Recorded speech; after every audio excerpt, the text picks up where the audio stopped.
जी नमस्कार, स्वागत है आप सभी का फिजिक्स पाठशाला के इस यूट्यूब चैनल पर। मैं रवि रंजन और हम लोग आज जो है सिलेंड्रिकल कैपेसिटर के बारे में पढ़ेंगे। पिछले क्लास तक हम लोगों ने स्फेरिकल कैपेसिटर के बारे में जितना भी इंफॉर्मेशन चाहिए था वो हम लोगों ने प्राप्त किया था। हालांकि उसके अलावा भी हम लोगों ने पढ़ा था एक कैपेसिटर जिसका नाम था पैरेलल प्लेट कैपेसिटर, समांतर प्लेट संधारित्र, और एक था आपका स्फेरिकल यानी कि गोलीय संधारित्र। तो ये दो कैपेसिटर के बारे में पिछला जो वीडियो था उस वीडियो में हम लोगों ने डिस्कस किया था। और आज जो है हमारा तीसरा जो कैपेसिटर है उस पर हमें इस मुद्दा पर हमें आज जो है चर्चा करना है। तो आइए हम लोग शुरू करते हैं आज इसको। और हम उम्मीद करते हैं कि आप लोग पिछला जो वीडियो है उसको देख करके बढ़िया से उसका आपने अध्ययन किया होगा, आप उसका रिवीजन कर रहे होंगे। और ऐसा जो है ना, ये प्रक्रिया जो चल रहा है जिसमें आपको एक एक करके हम वीडियोस प्रोवाइड कर रहे हैं, तो आप ऐसा करो कि ये जितना भी कुछ आप पढ़ रहे हो ना, एक दिन जो गैप करके जो हम दे रहे हैं, अभी फिर से हमने क्या किया कि गैप करके ये तमाम चीज़ें आपके सामने रखना शुरू कर दिया। इसको आप ऐसे ही गैप करके रखो ताकि एक दिन आपको जो है रिवीजन करने के लिए मिल जाए। माने आज आप पढ़ोगे, वीडियोस से पढ़ोगे, और कल जो है नेक्स्ट डे जो होगा ना आपका, वो रिवीजन के लिए रह जाएगा। तो ऐसा आप काम करते चलो, तो इससे क्या होगा कि आपके पास जो टाइम है उस टाइम में दोनों काम होते जाएगा, आप पढ़ते भी जाओगे, तमाम चीज़ें तैयार होते भी चला जाएगा। वो लास्ट में जा करके एक बर्डन नहीं बनेगा, बोझ नहीं बनेगा आपके लिए, है ना। तो चलिए आज हम लोग डिस्कस करते हैं इस टॉपिक को। और ये टॉपिक भी अगर आपसे पूछता है तो वो 5 नंबर का क्वेश्चन यहाँ से बनेगा। ये थोड़ा इसमें भी कैलकुलेशन वगैरह आपको जो है वो करना पड़ता है, ठीक है। तो देखो, सबसे पहली बात तो ये है कि हमारे पास जो सिलेंड्रिकल कैपेसिटर होगा उसमें भी इसी तरह का 2 लेयर होगा। यानी आप कह सकते हो कि सिलेंड्रिकल जो कैपेसिटर है यानी बेलनाकार जो संधारित्र है, ये भी सॉलिड या हॉलो स्फीयर से बना होगा और इसके बाहर एक लेयर लगा होगा उसी तरह के बेलनाकार जैसा कोई आकृति जो है उसके चारों ओर लगा होगा। तो इसको हम लोग बोलते हैं सिलेंड्रिकल कैपेसिटर। अच्छा, अब बात यहाँ पर यह है कि अगर आप इसका रेडियस देखोगे, मान लो हम यहाँ से आपसे ये बोले, मान लेते हैं कि हमारे पास एक जो बाहर में जो कैपेसिटर है उस बाहर वाले कैपेसिटर का रेडियस को आप कुछ मान लो, अंदर वाले कैपेसिटर का कुछ मान लो, और उसके बाद हम लोग आगे का जो काम है वो काम हम करेंगे। चलो, अंदर का जो कैपेसिटर है इसके रेडियस को हम लोग मान लेते हैं स्मॉल आर, इसको मान लेते हैं स्मॉल आर, और बाहर वाला जो है इसको हम लोग मान लेते हैं कैपिटल आर, ठीक है ना। इसको हम लोग ऐसे करके कैपिटल आर मान लेते हैं। अब अगर आप इसको चार्ज दोगे, स्वाभाविक बात है कि चार्ज दोगे तो चार्ज दो प्लेट पर जैसे बढ़ता है वैसे बढ़ जाएगा। अंदर वाला पर चार्ज कुछ और होगा, बाहर वाला पे कुछ और होगा। यदि हम लोगों ने इसको अर्थिंग या अर्थ वायर जैसे टर्म से इसको जोड़ दिया तो सीधी सी बात है, ये लो पोटेंशियल पर ये हमारा जो है बाहर वाला सिलेंडर चला जाएगा। या आप ऐसे कह सकते हो, हम अंदर वाले पर जो है अगर पॉजिटिव चार्ज दिया ना, अंदर वाले पर अगर हम लोगों ने पॉजिटिव चार्ज दिया है तो ध्यान रहे, अंदर वाले पर पॉजिटिव चार्ज जाएगा तो बाहर वाला जो होगा ना उसके ऊपर में निगेटिव चार्ज अपने आप अपीयर हो जाएगा। तो बाहर वाला पर निगेटिव चार्ज अपीयर हो जाएगा। मान लो इसके ऊपर हम लोगों ने कुछ चार्ज दिया, हम यहाँ पर डायरेक्ट चार्ज का वैल्यू लिख दे रहे हैं, ज़्यादा सही रहेगा, ठीक ना। मान लो इस पर हमने निगेटिव में क्यू दिया तो अंदर वाला जो होगा इसके ऊपर में पॉजिटिव क्यू चार्ज अपने आप अपीयर हो जाएगा। तो ये बात। अब अगर आप देखो, इन दोनों प्लेटों के बीच में जो विद्युत क्षेत्र बनेगा, इन दोनों प्लेटों के बीच में जो विद्युत क्षेत्र बनेगा वो विद्युत क्षेत्र आपको निकालना है। इन दोनों के बीच में विद्युत क्षेत्र क्यों निकालना है, इलेक्ट्रिक फील्ड क्यों निकालना है? क्योंकि हमें चाहिए कैपेसिटेंस, हम धारिता निकालने की प्रक्रिया में है, ध्यान रहे बात। तो कैपेसिटेंस निकालने के लिए आपको हमने फॉर्मूला बताया था, charge per unit potential difference होता है। और पोटेंशियल डिफरेंस आप तभी निकाल सकते हो जब आपको इसके बीच का विद्युत क्षेत्र पता हो।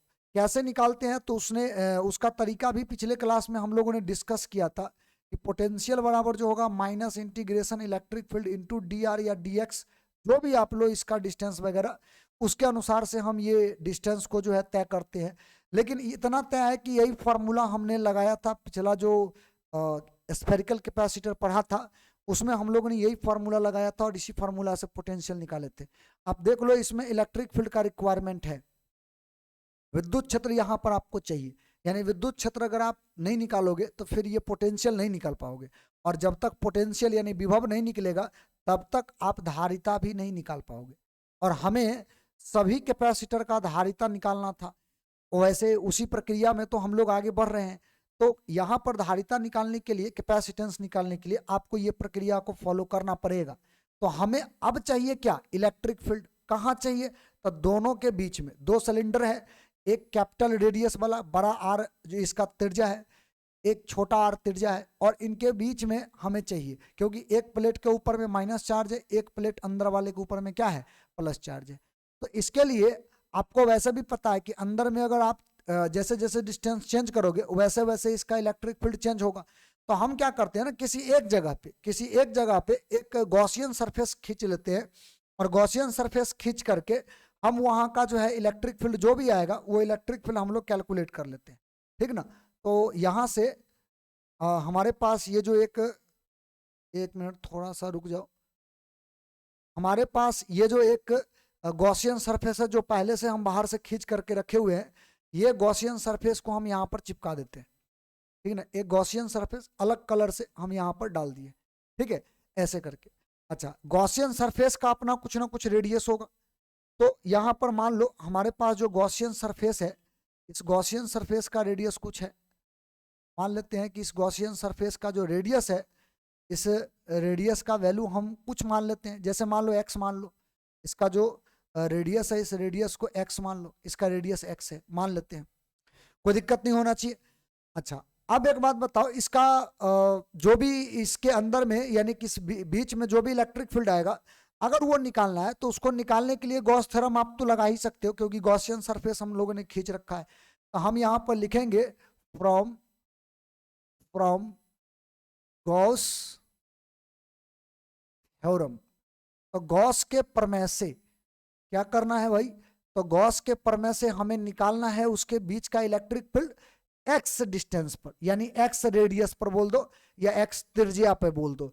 तो गॉस प्रमेय से हम निकाल लेते हैं, गॉस प्रमेय से इंटीग्रेशन करने के बाद पोटेंशियल पूरे दोनों प्लेटों के बीच निकल जाएगा, माने बाहर वाला जो प्लेट है वो और अंदर वाला प्लेट दोनों के बीच का जो विभव होगा ना, वो आपको विभवांतर उसको बोलेंगे, वो विभवांतर आपको पूरा निकल जाएगा।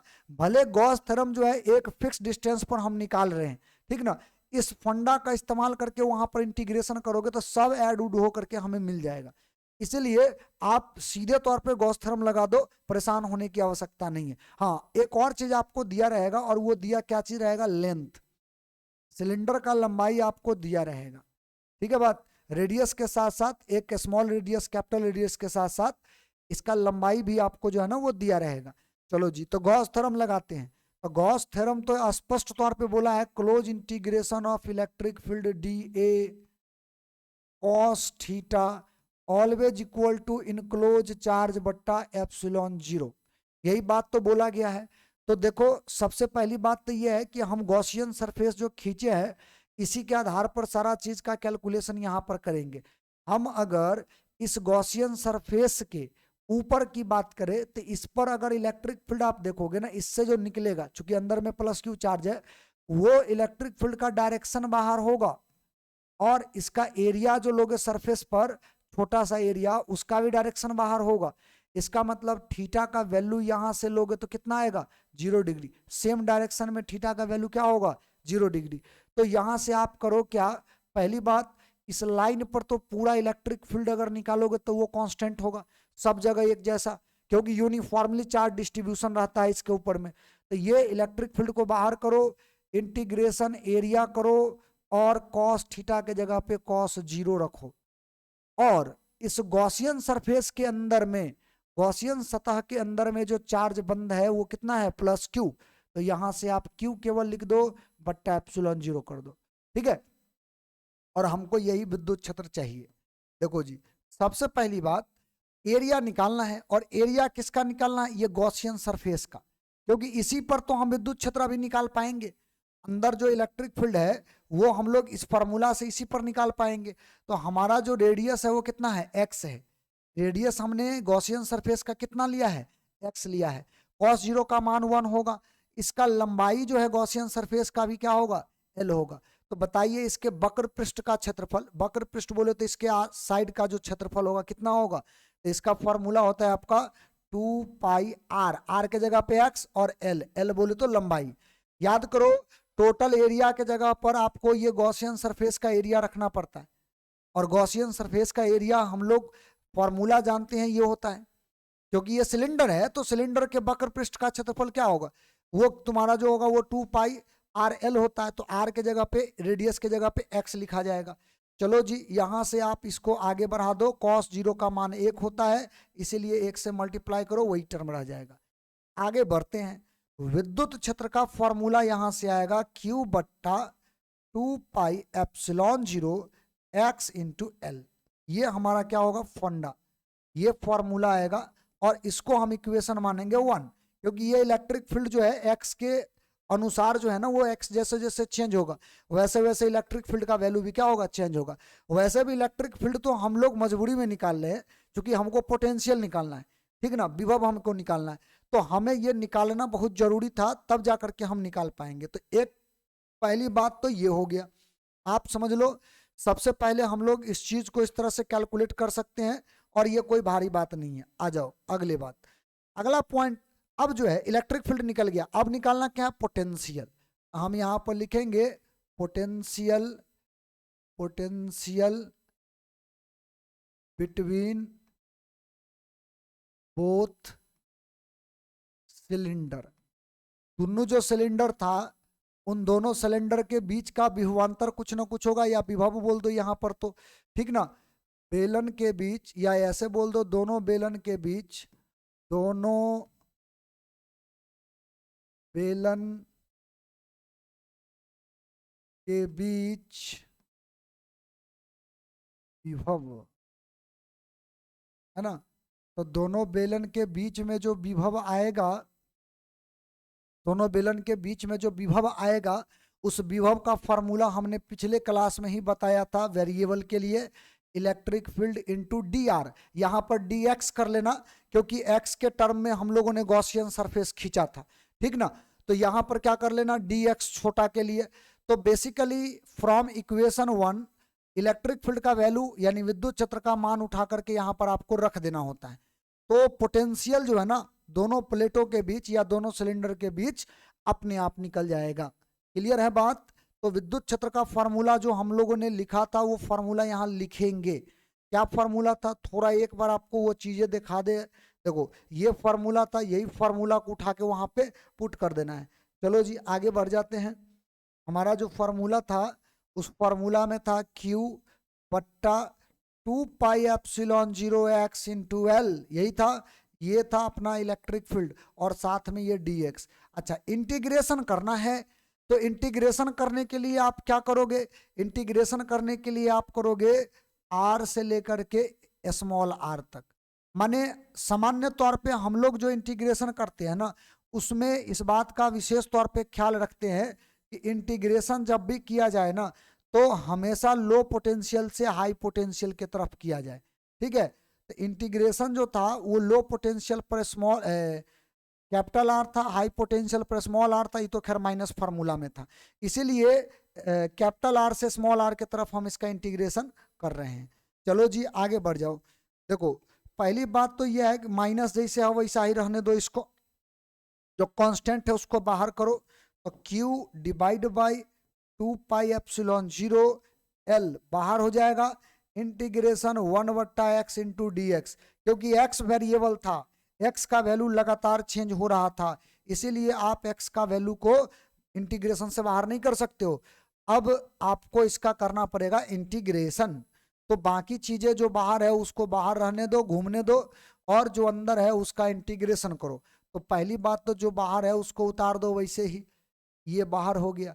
अच्छा 1 बट्टा एक्स इंटू डी एक्स का इंटीग्रेशन होता है डायरेक्ट, आप ये वैल्यू याद रखिएगा, ये ln x इसका फॉर्मूला होता है, हालांकि मॉड लगाते हैं x का वैल्यू यहाँ पर पॉजिटिव जो होता है हमेशा लिखा जाता है। तो ये आप यहाँ पर जो है ln x इसको याद रखना, और इसका इंटीग्रेशन r से लेकर के स्मॉल r तक इस तरह से होगा। अब चलो आगे बढ़ जाते हैं, यहाँ से माइनस क्यू बट्टा 2πε0 L। अब एक बार ln के जगह पर ये आप रखो, यानी अपर लिमिट रखो, माइनस फिर एक बार इसके जगह पे माने x के जगह पे लोअर लिमिट रखो, ऐसे रखते हैं।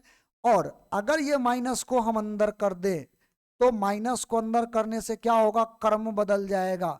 बात समझ में आया, इसका क्रम चेंज हो जाएगा, यानी कि ये हो जाएगा LNR minus LNR। Small r बाद में चला जाएगा, कैपिटल R पहले हो जाएगा। माइनस अंदर जाने के बाद ये वाला टर्म निगेटिव, ये वाला टर्म पॉजिटिव, ठीक है।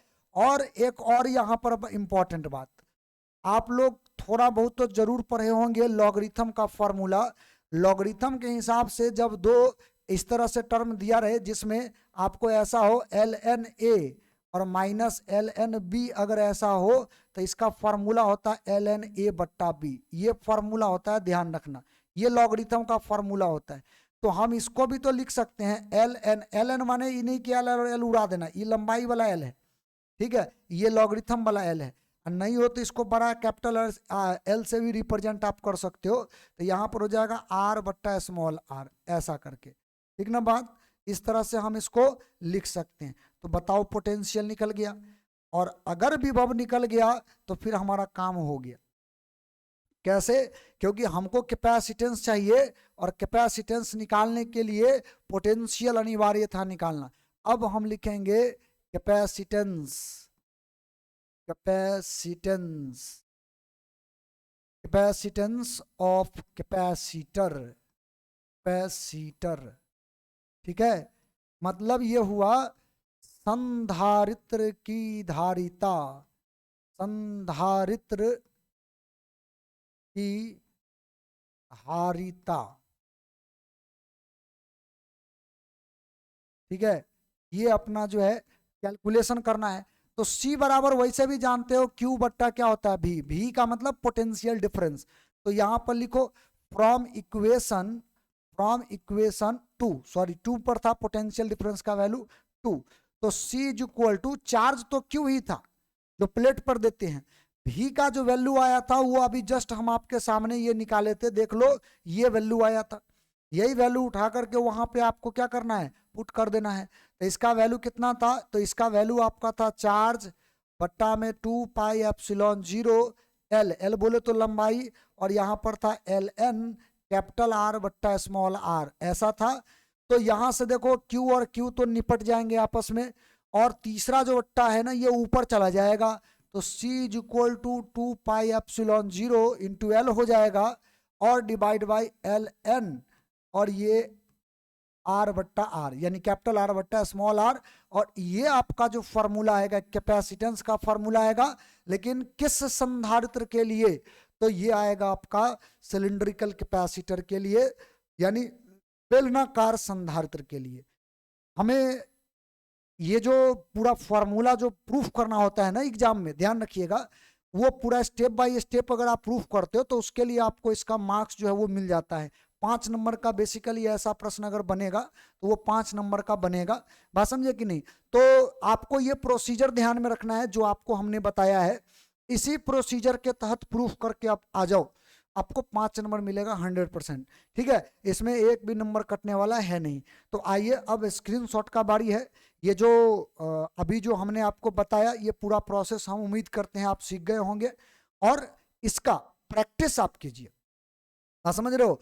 जैसे प्रूफ करने आ गया तो अब करना क्या है ना कि इस फार्मूला को बिना देखे 1 2 बार 4 बार पहले तो देख करके मैंने देख लो और प्रैक्टिस करो, और उसका बिना देखे 5 से 10 बार वेरीफाई करो अपने कॉपी पर। ये सारा चीजें जो है आपके दिमाग में परमानेंट बैठ जाएगा।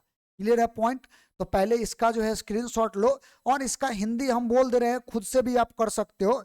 माना कि एक बेलनाकार संधारित्र है, माना कि एक बेलनाकार संधारित्र है, ठीक है, जो एक ठोस बेलन या खोखले बेलन से बना है तथा वह किसी दूसरे बेलन से घिरा हुआ है। को एक्सियल मतलब होता है सेम एक्सिस का, यानी कि ये आप बोल सकते हो 100 अक्षीय बेलन से घिरा होता है। कोई एक बेलनाकार संधारित्र है जो बेलन से बना होता है और उसका बेलन किसी बाहर के दूसरे बेलन से घिरा होता है, ठीक है। अब हम मान लेते हैं कि बेलन का लंबाई L तथा उसका जो त्रिज्या है R1 और R2 है। अच्छा, इसको हमने R1 R2 यहाँ पर मान लिया है, तो आप ऐसे कर सकते हो, कोई दिक्कत नहीं, R1 R2 इसको आप मान सकते हो। चलो बाहर वाला को हम मान लेते हैं R2 और अंदर वाला को मान लेते हैं R1। एक ही बात है, कोई भारी बात नहीं है, ध्यान रखना इस चीज को। यहाँ पर जो इंटीग्रेशन किए हो ना आप, इसको चूंकि हम जो माने हैं पहले से उसके अनुसार से अगर देखोगे तो थोड़ा सा इसका कहानी जो है वो माने चेंज होता हुआ आपको नजर आएगा, ठीक ना। खैर हम यहाँ पर चेंज करिए देते हैं, ध्यान रहेगा। इसको यहाँ से जो इंटीग्रेशन हम किए थे R2 से R1, ठीक है, तो R2 से इसको R1 बोल दो। यहाँ भी आप वैसा ही काम करना, R2 और ये जो आपका होगा इसको हम लोग बोलेंगे R1, ठीक है। तो ये तुम्हारा R2 आ जाएगा, यहाँ पर R1 आ जाएगा, फिर ये माइनस साइन जाएगा तो R2 इधर चला जाएगा, R1 इधर चला जाएगा, तो फार्मूला में क्या होगा, R2 ऊपर चला जाएगा और R1 नीचे आ जाएगा, यही फार्मूला था। अच्छा, अब इसी में थोड़ा सा और बदलाव इधर वाला में भी कर दो, तो आपका यहाँ से जो फार्मूला है इस फार्मूला को देखो तो ये फार्मूला आपको वैसा ही देखने को मिलेगा इस तरह से, ठीक है। तो यहाँ पर भी आप वही काम कर दो, कोई भारी बात नहीं है, क्योंकि हमने पहले से मान रखा था इसलिए हम इसको चेंज कर दे रहे हैं। वैसे पहले वाला अभी जो प्रूफ किए थे इसको भी अगर मान के बना दो तो कोई दिक्कत वाली बात नहीं है। क्लियर है पॉइंट। तो यहाँ से पहले तो आप स्क्रीनशॉट लो, ये वाला जो पोर्शन है इसका स्क्रीनशॉट आप मारो, एक पोर्शन ये, ठीक है, पहले इसका स्क्रीनशॉट लगाओ, फिर आपका जो है नेक्स्ट जो है इसका स्क्रीनशॉट लो, ये जो बात है इसका स्क्रीनशॉट आप लो, ठीक है। फिर आपका जो अगला पोर्शन है ये वाला पोर्शन, इसका आप स्क्रीनशॉट लो, ठीक है। यहां तक आप प्रूफ कर दो, आपको 5 नंबर मिल जाएंगे। ये बोर्ड के लिए अभी तक तो देखा गया है कि ज्यादा दफा इसको पूछा तो उतना नहीं है, लेकिन पूछता है अमूमन, तो ये चीजें जो है मैंने ध्यान में रहना चाहिए। देखो जो सिलेबस में आपका है वो आप पूरा तैयार रखो, बाकी जैसा जो उसको पूछने का इरादा होगा, जिस तरह से पूछना चाहे वो पूछे, कोई फर्क नहीं पड़ता है हमें, लेकिन तैयार तमाम बातें होना चाहिए। क्लियर है पॉइंट। तो यहां तक तो पहले आप इसको अपना जो है नोट्स में शामिल कर लेना। अच्छा जी, अब आते हैं अगले पॉइंट पर। देखो अगर हमारे पास कोई कैपेसिटर है, कोई संधारित्र है, और ये मान लो इस तरह से पैरेलल प्लेट कैपेसिटर है, इस तरह से अगर मान लो समांतर प्लेट संधारित्र है, तो ये समांतर प्लेट संधारित्र में जब आप इसको चार्ज करते हो ना, तो बेसिकली चार्ज करने का मतलब ये होता है कि चार्जों का स्थानांतरण होता है। आप जैसे देखो, अगर इसको जो है इस तरह से बैटरी से जोड़ दो, सेल से जोड़ दो, वैसे भी एक जो होता है पॉजिटिव टर्मिनल होता है, एक निगेटिव टर्मिनल है। मान लो हमारे पास पैरेलल प्लेट कैपेसिटर है और इसके बीच का दूरी d है, इसका प्लेट एरिया मान लो a है, प्लेट एरिया जो है वो a है मान लेते हैं, क्षेत्रफल जो है ना, क्षेत्रफल ये मान लेते हैं a है, ठीक। अच्छा, अगर आप इसको पॉजिटिव निगेटिव प्लेट से इस तरह से जोड़ोगे तो एक के ऊपर में जो है वो पॉजिटिव में चार्ज आएगा, मान लो इसका चार्ज डेंसिटी सिग्मा है, इस पर जो है निगेटिव में चार्ज आएगा, मान लो इसका चार्ज डेंसिटी सिग्मा माइनस में है। देखो जितना चार्ज इधर दोगे उतना निगेटिव इधर डेवलप होगा, तो इसका मतलब ये हुआ, एक्चुअली में होता क्या है ना, आप समझो इस तरह से कि जैसे अगर आप इसको सेल से जोड़ते हो तो ये जो होगा ना निगेटिवली प्लेट, ये निगेटिव प्लेट बन जाएगा, ये पॉजिटिव प्लेट बन जाएगा। तो निगेटिव प्लेट जो होगा ना वो इसके जितने भी इलेक्ट्रॉन होंगे उन सब के ऊपर में फोर्स लगाएगा, धक्का देके भागाएगा, तो सभी इलेक्ट्रॉन इस तरह से इधर आ जाएंगे। अच्छा, इसका जो पॉजिटिव चार्ज होगा वो क्या करेगा, उधर इधर वाला जो पॉजिटिव चार्ज होगा, यानी सॉरी इधर वाला जो इलेक्ट्रॉन होगा उस इलेक्ट्रॉन को क्या करेगा, अपनी ओर वो खींचेगा, यानी कि सरफेस पर ला करके रख देगा उसको खींच करके। तब बेसिकली इसी तरह से धीरे धीरे करके क्या होता है ना कि जितने भी इसका इलेक्ट्रॉन है, फोर्स अगर बढ़ते गया तो इलेक्ट्रॉन सब इसमें जाते जाएगा, माने इलेक्ट्रॉन जितना भी है वो इधर जाकर के स्टोर होते जाएगा, और जितना भी पॉजिटिव चार्ज है सब इधर माने एक फेस पर जाकर के जमा हो जाएगा। तो आप ऐसे बोल सकते हो यहाँ पर चार्ज का क्या हुआ है, स्थानांतरण हुआ है। हालांकि इसमें जो है आपको ये नहीं दिख रहा है कि चार्ज इस प्लेट से इस प्लेट चल रहा है, ऐसा नहीं हो रहा है, ठीक ना। लेकिन जरा सोच करके देखो, हम अगर यहाँ पर चार्ज रखे और इधर वाला चार्ज इसके ऊपर में फोर्स लगाया तो इसका इफेक्ट तो इसके ऊपर में देखने को मिल ही रहा है ना, जितना भी पॉजिटिव है सब आकर्षित होकर के प्लेट पर चला गया। तो आप इसी प्रक्रिया को बोलते हैं ये आवेशों का स्थानांतरण ही एक तरह से हुआ है। लेकिन जब बैटरी जोड़ते हैं तो ऐसा नहीं है कि सारे इलेक्ट्रॉन एक बार में यहाँ जमा हो गए, सारे इलेक्ट्रॉन यहाँ जमा हो गए, वो एक प्रक्रिया करता धीरे धीरे करके क्या होते हैं, जमा होते हैं। तो हम मान के चलते हैं कि एक प्लेट से दूसरे प्लेट पर चार्ज का जो स्थानांतरण हुआ ना, शुरुआती दौर में छोटा सा चार्ज का स्थानांतरण हुआ, छोटा बोले तो dq। तो dq अगर स्थानांतरण हुआ तो dq चार्ज के स्थानांतरण से कुछ ना कुछ तो वर्क डन होगा, कुछ ना कुछ तो काम होगा ना। याद करो, आप पढ़े हो कि अगर किसी इन्फानाइट से किसी पॉइंट तक अगर आप किसी चार्ज को लाते हो, तो चार्ज को लाने में किया गया जो वर्क डन है, काम, उसी को हम पोटेंशियल बोलते हैं। लेकिन आप यहां पर एक शब्द जोड़ दिए कि वर्क डन यहां पर हुआ है, यानी चार्ज को लाए हैं तो काम हुआ है। तो जो काम हुआ है वही इसके अंदर में इलेक्ट्रोस्टैटिक पोटेंशियल एनर्जी, स्थिर विद्युत ऊर्जा के रूप में जमा हो जाएगा। ये जो कैपेसिटर है इसमें वही एनर्जी जाकर के क्या होगा, जमा होगा। यानी कि चार्ज को ढोने में जितना आप काम करोगे वही वर्क डन एनर्जी में कन्वर्ट होगा। बात समझे? कौन सा एनर्जी? तो स्थिर विद्युत ऊर्जा, जिसको आप बोल सकते हो कैपेसिटर का एनर्जी, ठीक है, संधारित्र का ऊर्जा, ठीक है, या किसी चालक का ऊर्जा, अगर केवल चालक रहता तो उसका भी ऊर्जा। तो ये प्लेट के ऊपर में जो चार्ज का स्थानांतरण होता है वही चार्ज का एनर्जी के रूप में इस कैपेसिटर में जमा होता है। और इसका फॉर्मूला हमें बोला है प्रूफ करने के लिए, ठीक है, energy stored in a capacitor, संधारित्र में संचित ऊर्जा। और इसको भी प्रूफ करने के लिए कई बार पूछ चुका है। तो ये फॉर्मूला जो है वो आपके परीक्षा के पॉइंट ऑफ व्यू से भी इंपॉर्टेंट है। तो पहली बात तो यह है कि आपका जो हेडिंग है उसके हिसाब से पहले आप डायग्राम बना लो। अब ये जो डायग्राम बना है, इस डायग्राम के अनुसार से थोड़ा एरिया को इधर कर लेते हैं।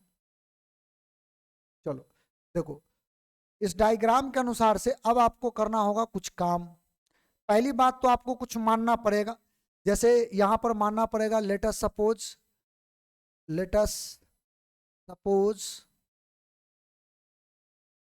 a parallel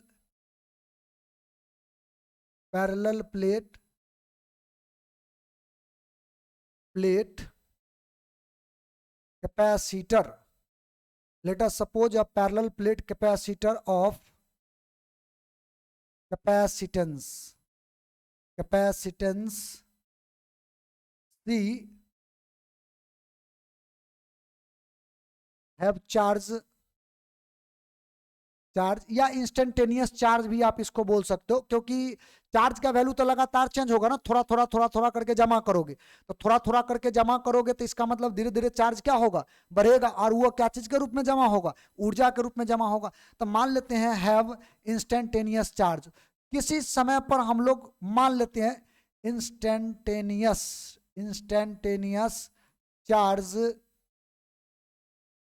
Q and potential difference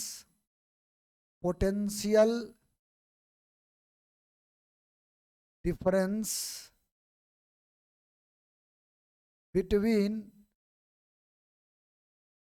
plates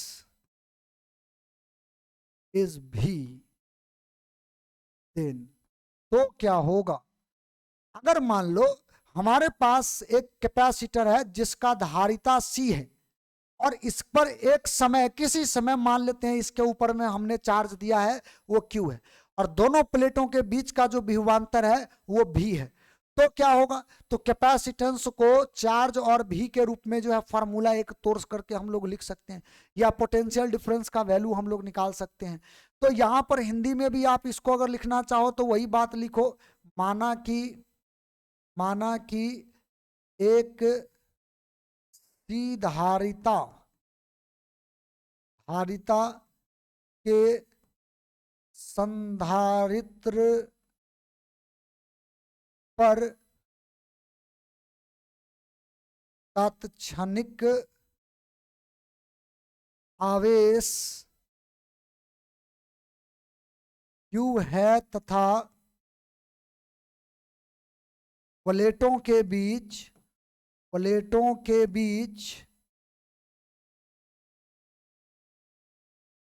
विभवांतर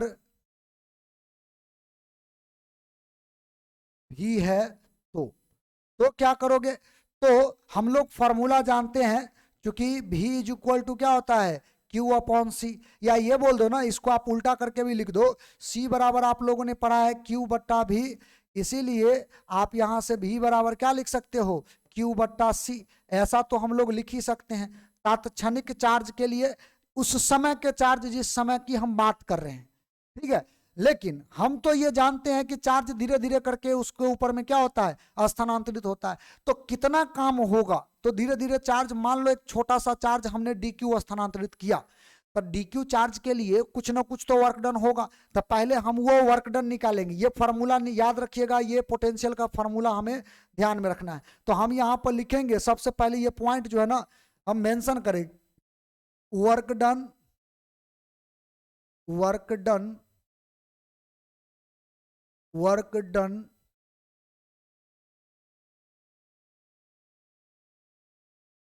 work done due to transfer of d q charge. D q charge के कारण, यानी डी क्यू चार्ज के स्थानांतरण के कारण, डी क्यू आवेश के स्थानांतरण स्थानांतरण के कारण कार्य। तो देखो, कार्य भी छोटा होगा, आवेश छोटा स्थानांतरित हुआ तो कार्य भी छोटा होगा। लेकिन पोटेंशियल डिफरेंस तो आपका जो होता है वो तो वैसा ही फार्मूला होगा जैसे हम लोग लिखते हैं। तब भी बराबर, यानी पोटेंशियल डिफरेंस बराबर क्या हो जाएगा, डी डब्ल्यू बट्टा डी क्यू। यानी पोटेंशियल डिफरेंस भी उस समय में कुछ ना कुछ इसका जो आएगा वो इसी फार्मूला से निकाला जाएगा। तो हम यहां से क्या करेंगे, डी डब्ल्यू बराबर भी इंटू डी क्यू बना लेंगे, भी इंटू डी क्यू। और हम लोग पोटेंशियल, हम लोगों ने देखा अभी फॉर्मूला, वो इक्वेशन 1 हम लोगों ने माना है। तो from equation number 1, equation number 1 से जब आप इसका वैल्यू रखोगे तो इसका फॉर्मूला क्या हो जाएगा, Q बट्टा सी इंटू डी क्यू। अच्छा, हमको चाहिए total work done, total work done, ताकि हमें पता चले कि उस संधारित्र में टोटल कितना एनर्जी जमा हुआ। ठीक है, तो टोटल एनर्जी की बात करें, for total work done, work done, ठीक है, कुल कार्य के लिए, कुल कार्य के लिए अगर हमें फॉर्मूला चाहिए तो क्या करोगे भाई, इंटीग्रेशन। एक ही उपाय है, हम लोग यहां पर डी डब्ल्यू का इंटीग्रेशन करेंगे तो दोनों साइड करना पड़ेगा, यानी कि Q बट्टा सी इंटू डी क्यू। देखो, चार्ज आपका लगातार चेंज हो रहा है, लेकिन कैपेसिटेंस किसी कैपेसिटर का जो होगा वो क्या होगा, कांस्टेंट होगा, यहाँ पर फिक्स होगा। तो हम यहाँ से क्या करेंगे, इसका इंटीग्रेशन करेंगे। जब चार्ज जीरो था तो वर्क डन भी जीरो था। जब चार्ज का मान लो Q हो गया, यानी टोटल चार्ज इस पर जमा हो गया Q, कैपिटल Q, ठीक है बात, तो उस समय वर्क डन मान लो W हो गया। तो डी डब्ल्यू का इंटीग्रेशन W होता है, हम लिख देंगे 0 से लेकर के W तक, और इसमें 1 बट्टा सी बाहर हो जाएगा क्योंकि ये कांस्टेंट होता है। तो Q इंटू डी क्यू का इंटीग्रेशन होता है Q स्क्वायर बट्टा 2, यही होगा 0 से लेकर के कैपिटल Q तक। ठीक है बात, तो यहां से अब जो है लिमिट का वैल्यू रखना शुरू करो। पहले अपर लिमिट रखेंगे, फिर लोअर लिमिट रखेंगे, घटा देंगे। ठीक है बात, 1/2, ई जो सॉरी ई 2 जो है ना, इसको पहले बाहर कर लेते हैं, और सी तो पहले से बाहर है। तो अब आपको करना क्या है, एक बार इसका अपर लिमिट रखो Q स्क्वायर, माने Q के जगह पर ये कैपिटल Q रखोगे, स्क्वायर है स्क्वायर रहने दो, माइनस लगाओ, फिर इसके जगह पर आप 0 रखो, इसका भी स्क्वायर करो, कोई फर्क नहीं पड़ेगा। यानी W इज इक्वल टू, अगर आप देखोगे तो हमारे पास फॉर्मूला आएगा Q स्क्वायर बट्टा 2C। ये वर्क डन का फॉर्मूला आया, लेकिन हमने आपको पहले ही बताया है ये जो वर्क डन है बेसिकली यही क्या है, एनर्जी है। लेकिन कौन सा एनर्जी है, तो इसको बोलते हैं इलेक्ट्रो, एक मिनट रुक जाओ, लिख देते हैं, electro electrostatic, static potential, potential, potential energy. ठीक है, ये इलेक्ट्रोस्टैटिक पोटेंशियल एनर्जी है, इसको हिंदी में बोलते हैं स्थिर वैद्युत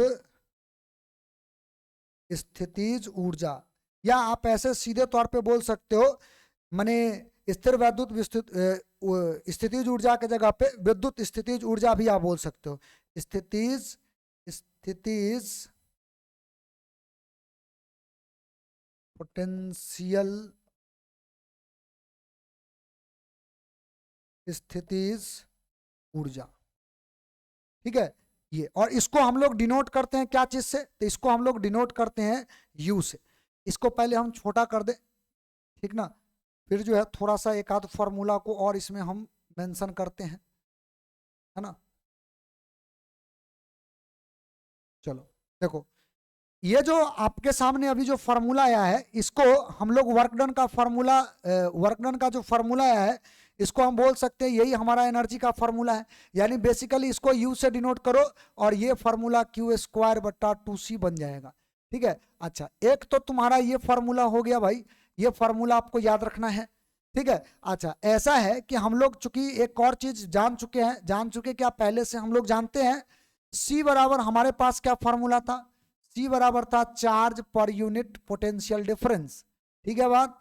तो हम लोग चार्ज को हटाना चाहते हैं, तो चार्ज बराबर क्या होगा, C इंटू भी हो जाएगा। हम यहाँ से चार्ज का वैल्यू को हटाते हैं तो आपके पास फार्मूला आएगा, देखो इसके जगह पर लिखो C square V square direct रख रहे हैं बट्टा 2c, एक C से एक C खत्म हो जाएगा, तो U का वैल्यू आएगा 1/2 CV का स्क्वायर, यही फार्मूला आएगा।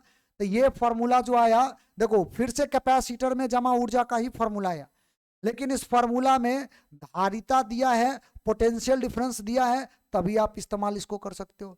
इसको कैसे इस्तेमाल करोगे, चार्ज दिया हुआ है और कैपेसिटेंस धारिता दिया हुआ है, तब इस्तेमाल करोगे।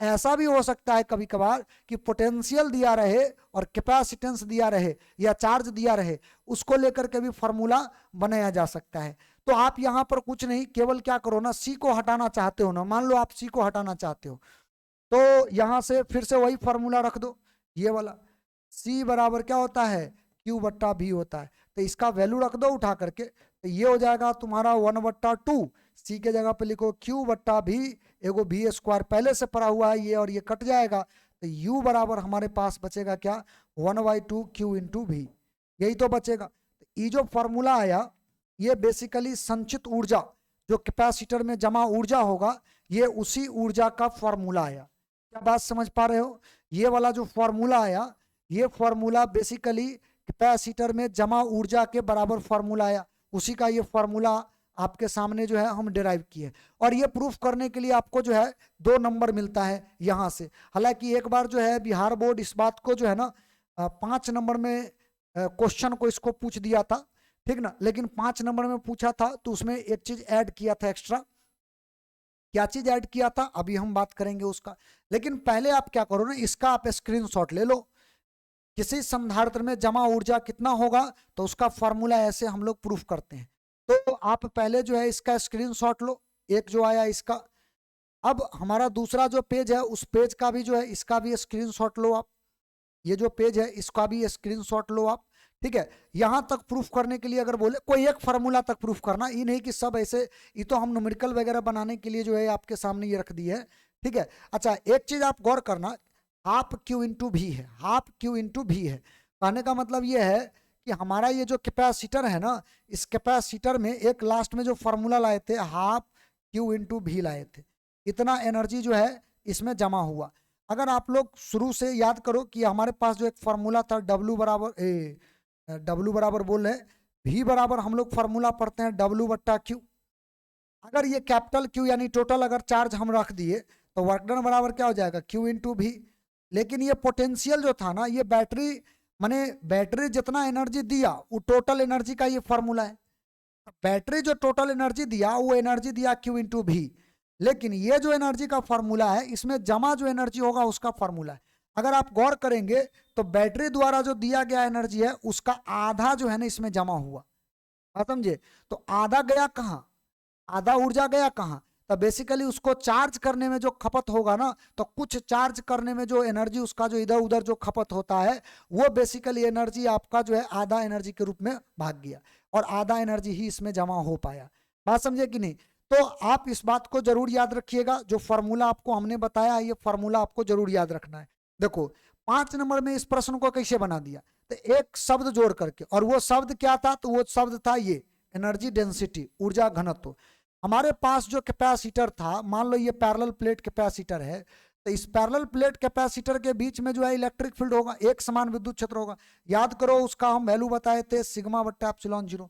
अगर कोई कंडक्टर हो ना, तो किसी कंडक्टर के बगल में जो एनर्जी इलेक्ट्रिक फील्ड का फॉर्मूला होता है ये भी तुम्हारा सिग्मा बट्टा एप्सिलॉन जीरो होता है, लेकिन प्लेन शीट चार्ज जो होता है उसकी वजह से अगर निकालते हो तो ये आपका जो आता है वो सिग्मा बट्टा टू एप्सिलॉन जीरो होता है।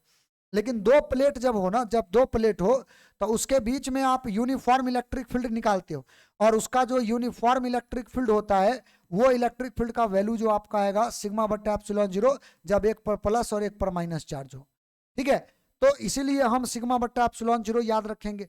अच्छा, ये जो इलेक्ट्रिक फील्ड है इस तरह से इसको आप देखोगे तो इसका कुछ ना कुछ तो डेंसिटी होगा ना, तो इसी विद्युत क्षेत्र का, जो भी विद्युत क्षेत्र यहां पर बनेगा उस विद्युत क्षेत्र का ऊर्जा इसके अंदर में रहेगा।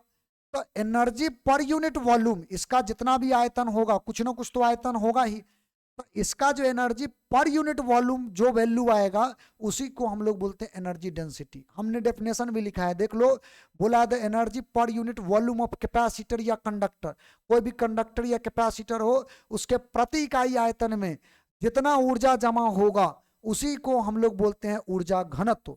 यानी सीधे तौर पर हम एक लाइन में अगर ये बोल दें, देखो एक लाइन में अगर ये बात हम बोल दें कि एनर्जी डेंसिटी जो होगा ना, इसको आप यू से या यू बार से ऐसे भी डिनोट करते हैं, ठीक ना। तो यहां से आप बोल सकते हो यू बट्टा वॉल्यूम, यानी जो जमा ऊर्जा हुआ है और बट्टा में आयतन, इसी को बोलते हैं एनर्जी डेंसिटी, ऊर्जा घनत्व, इसी को तो हम लोग बोले हैं। यही तो फॉर्मूला, यही तो डेफिनेशन कह रहा है हम, ठीक है। तो u का वैल्यू तो खैर तुम्हें पता है, u चूंकि u का जो मान है हमने अभी जस्ट पढ़ा है 1/2 CV का स्क्वायर होता है, ठीक है। तो ये वैल्यू तो हम लोगों को ऑलरेडी पहले से पता है, लेकिन हम आपको अभी क्या बोले, हम आपको बताए ये कि मान लो हमारे पास एक कैपेसिटर है और इसके बीच में इलेक्ट्रिक फील्ड होगा, क्योंकि एक पर पॉजिटिव चार्ज एक पर निगेटिव चार्ज आप रखे हो, तो ये इलेक्ट्रिक फील्ड का जो वैल्यू होता है वो कितना होता है, यूनिफॉर्म होता है। ये बात स्पष्ट तौर पे पहले से चलते आ रहा है, सिग्मा बट्टा क्या आएगा, एप्सिलॉन जीरो आएगा, ये इसका बीच का जो है इलेक्ट्रिक फील्ड आएगा। और ये जो इलेक्ट्रिक फील्ड आया ना, इस इलेक्ट्रिक फील्ड के डेंसिटी के रूप में इसमें आवेश जो है एनर्जी का जो वैल्यू जो होगा वो जमा होगा इलेक्ट्रिक फील्ड में, इलेक्ट्रिक फील्ड के रूप में। तो बेसिकली वही एनर्जी पर यूनिट वॉल्यूम को हम लोग क्या बोलते हैं, एनर्जी डेंसिटी। तो आपको यहाँ पर इस डाटा को कन्वर्ट करना है कुछ इस प्रकार से जिसमें विद्युत क्षेत्र आ जाए, निकलेगा तो डेंसिटी ही, per unit energy per unit volume ही निकलेगा, लेकिन वो इलेक्ट्रिक फील्ड के टर्म में निकले, ठीक ना बात। तो ऐसा मान लो ना, सबसे पहली बात कि इनके बीच का, प्लेटों के बीच का जो डिस्टेंस है इसको हम लोग डी मान लेते हैं। प्लेटों का जो एरिया है वो एरिया को हम लोगों ने पहले ही स्पष्ट मान रखा है, ए होता है। प्लेटों के बीच का जो एरिया होता है उसको ए मान लिया है हमने, और इनके बीच का जो इलेक्ट्रिक फील्ड है वो इलेक्ट्रिक फील्ड को ई मान लिया है हमने। हालांकि सिग्मा बट्टा एप्सिलॉन जीरो होता है, लेकिन इलेक्ट्रिक फील्ड का वैल्यू मान लो हमें पता है ई, और इसको लेकर के हमें निकालना क्या है, हमें निकालना है एनर्जी डेंसिटी। यानी इस एक्स्ट्रा टर्म को जोड़ दिया उसी में और उसको बना दिया 5 नंबर का क्वेश्चन, ठीक ना। माने कैपेसिटर में कितना एनर्जी जमा होगा उसका फॉर्मूला आप निकाल लिए, प्रूफ करना सीख गए, उसी में केवल इसको ऐड कर दिया और इसको ऐड करने के बाद इस क्वेश्चन को 5 नंबर का क्वेश्चन बना दिया और पूछ दिया। तो बड़ा सिंपल बात है, आप यहां से निकाल सकते हैं इसको। एनर्जी डेंसिटी बराबर आपको पता है क्या होता है, लेकिन पहली बात एनर्जी डेंसिटी का फॉर्मूला जो है आप इस्तेमाल करने से पहले, चूंकि इलेक्ट्रिक फील्ड में हमको वैल्यू चाहिए तो हमें कैपेसिटेंस और भी पोटेंशियल दोनों को भगाना पड़ेगा। तो हम जानते हैं पैरेलल प्लेट कैपेसिटर का सी क्या होता है, एप्सिलॉन जीरो एरिया बट्टा डी होता है, ठीक है बात। और पोटेंशियल कांस्टेंट है, दोनों प्लेटों के बीच में कांस्टेंट है, तो उसका फॉर्मूला क्या था यूनिफॉर्म इलेक्ट्रिक फील्ड के लिए, V बट्टा डी, यही तो फॉर्मूला होता है। तब पोटेंशियल निकालोगे यहां से तब V बराबर E इंटू डी, यही तो हमारा फॉर्मूला होता है जो हम लोग पहले से पढ़े हैं। अब इसका वैल्यू जो है उठा करके इस पर रख देना तो एनर्जी का वैल्यू आपको मिल जाएगा। तो इसीलिए एनर्जी बराबर निकालोगे हाफ CV स्क्वायर होता है, तो एनर्जी बराबर हाफ C का मान रख दो एप्सिलॉन जीरो एरिया बट्टा डी, और V का वैल्यू यहां से रखो E का स्क्वायर डी का स्क्वायर, क्योंकि भी का स्क्वायर है, ये दोनों वैल्यू को उठा करके रखोगे तो ये आएगा, टी स्क्वायर में से एगो डी कटेगा, एनर्जी का जो वैल्यू आएगा अपने पास कितना आएगा, देखो एनर्जी का हम यहाँ पे लिख दे रहे हैं, एनर्जी का वैल्यू जो अपने पास आएगा 1/2 एप्सिलॉन 0 इलेक्ट्रिक फील्ड, ठीक है। और अगर आप गौर करेंगे तो बेसिकली यहाँ पर हमारे पास जो है ना epsilon 0 electric field, epsilon 0 electric field, epsilon 0 electric field का स्क्वायर था, ठीक ना, और एरिया इंटू डी एगो एक्स्ट्रा टर्म बच जाएगा, ठीक ना, एप्सिलॉन 0 इलेक्ट्रिक फील्ड का स्क्वायर और एरिया इंटू डी एक जो है एक्स्ट्रा टर्म बच जाएगा। अच्छा, एरिया गुने जो बीच का जो दूरी होता है उसको आयतन भी हम लोग बोलते हैं, तो हमारे ख्याल से U बराबर यहाँ पर आ जाएगा 1/2 एप्सिलॉन 0 इलेक्ट्रिक फील्ड का स्क्वायर, और इसको हम बोल देते हैं वॉल्यूम, इसको क्या बोलेंगे, वॉल्यूम, आयतन। ये आयतन को अगर इधर फेंकोगे तो U बट्टा वॉल्यूम हो जाएगा, और U बट्टा वॉल्यूम बराबर हमारे पास 1/2 एप्सिलॉन 0 विद्युत क्षेत्र का स्क्वायर बन जाएगा। और आपको पता होगा यही तो फॉर्मूला हमारा क्या था, U बार था, तो U बार का मतलब ये होता है एनर्जी डेंसिटी, ये क्या था, एनर्जी डेंसिटी, ऊर्जा घनत्व, ठीक है। तो ऊर्जा घनत्व का जो फॉर्मूला था ये आपका आ गया, लेकिन अब गौर करो तो ये ऊर्जा घनत्व का फॉर्मूला जो है इलेक्ट्रिक फील्ड डेंसिटी के रूप में आया। हालांकि इसको जो है ना इलेक्ट्रिक प्रेशर भी नाम देते हैं लोग, ये जो आपको दिख रहा है फॉर्मूला, इसको हम लोग इलेक्ट्रिक प्रेशर भी बोलते हैं, इलेक्ट्रिक प्रेशर भी बोलते हैं, ठीक ना, इलेक्ट्रिक प्रेशर, ठीक। तो आप ऐसे इसको जो है ना, इसको आप इस तरह से बोल सकते हो। बेसिकली इस तरह से हम लोग इसका जो है ऐसे जो है शब्दों का इस्तेमाल यहाँ पर कर सकते हैं। इसको बोलते हैं क्या चीज, विद्युत दाब, विद्युत दाब। अरे ऐसे समझो ना, इलेक्ट्रिक फील्ड जो होगा ना वो प्रेशर डालेगा, इसीलिए इसका नाम जो है इलेक्ट्रिक प्रेशर भी आप बोल सकते हो। तो बेसिकली एनर्जी डेंसिटी का ये फॉर्मूला या विद्युत क्षेत्र के रूप में अगर नहीं हो तो यहाँ पर लिख लेना वेयर, ई का मतलब हो गया इलेक्ट्रिक फील्ड, इलेक्ट्रिक फील्ड, लेकिन कहाँ का, तो प्लेटों के बीच का, ध्यान रहे इस बात का, ठीक है, विद्युत क्षेत्र होगा, ठीक है बात। तो एक फॉर्मूला आपका ये है जो ऐड करके इसको 5 नंबर का प्रश्न बना दिया। तो पहले आप इसको भी स्क्रीनशॉट लगाओ और इसे भी उसी में शामिल कर लो और इसको तैयार जरूर रखना। एनर्जी डेंसिटी का पहला पेज ये रहा, इसको स्क्रीनशॉट इसका पहले लो, फिर आपका आखिरी जो है इसका पेज जो है वो ये रहा, इसका भी आप स्क्रीनशॉट लो। और अब इस लेक्चर को हम यहीं पर करते हैं समाप्त, बाकी बातें जो है हम लोग फिर करेंगे अगला जो लेक्चर होगा उसमें। और तब तक आपका काम रहा कि ये तमाम चीज़ों को रिवाइज करो, जितना ज़्यादा से ज़्यादा आप इसको रिवाइज करोगे उतना ज़्यादा ये आपके दिमाग में ठोस रूप में बैठ जाएगा, ठीक है। और जब भी इसका परीक्षा में ही स्वाभाविक बात है कि परीक्षा में हमें ये सब चीज़ लिखना पड़ेगा, तो उस अनुरूप अगर प्रैक्टिस पहले से रहे तो हमारा काम आसान हो जाएगा, वहाँ के लिए अंतिम में भागा दौड़ी करने की आवश्यकता नहीं पड़ेगा। चलो, तो हम लोग फिर मिलते हैं अगला जो वीडियो लेक्चर होगा उसमें, तब तक आप लोग अपना तैयारी जारी रखिए।